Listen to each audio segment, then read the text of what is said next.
Welcome to day 9 of eating healthy ஃபுட்ஸ்ங்க. காலங்காத்தால chia சீட்ஸ குடிச்சிட்டேன்.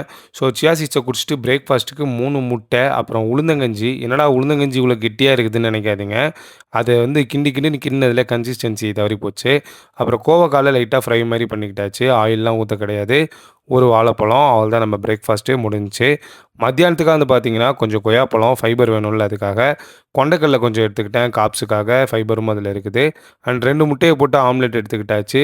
அப்புறமா வந்து பாவக்கால லைட்டா வந்து பொரியல் மாரி வந்து செஞ்சுட்டேன். லைட்டா அப்படியே உரப்பெல்லாம் போட்டு, அப்படியே எண்ணெய் ஊத்தாம ஃப்ரை பண்ணிக்கிட்டேன். அண்ட் யோகர்ட் எடுத்துக்கிட்டேன். 10 கிராம்ஸ் இருக்குது இந்த யோகர்ட்ல புரோட்டீனு. அப்புறமா ஒரு 4 மணிக்கா வந்து பார்த்தீங்க அப்படின்னா, வாழைப்பழம், ஓட்ஸு, ட்ரை ஃப்ரூட்ஸு அதெல்லாம் போட்டு கொஞ்சம் பால ஊத்தி, ஒரு ஷேக் மாரி எடுத்துக்கிட்டாச்சு. நைட்டுக்கு ஒரு 6 இட்லி, மாவு இட்லி தான். கொஞ்சம் சட்னி அரைச்சுக்கிட்டாச்சு. அந்த சட்னியில வந்துட்டு கொஞ்சம் நல்லெண்ணெய் விட்டுக்கிட்டேன். பிகாஸ் கிரேவிங் அதிகமாயிருச்சு. அப்புறம் கொஞ்சம் போமோகிரானேட்டு சாப்பிட்றதுக்கு. ஒரு 4 வறுத்த மீன் துண்டு. ஸோ, இதில ஆயில் ஊத்தல. அந்த நல்லெண்ணெய் வந்து சட்னிக்கு ஊத்துனதோட அவ்வளோதான். So eat healthy, feel the difference in your body. என்ன ஃபாலோ பண்ணிக்கோங்க. Bye bye.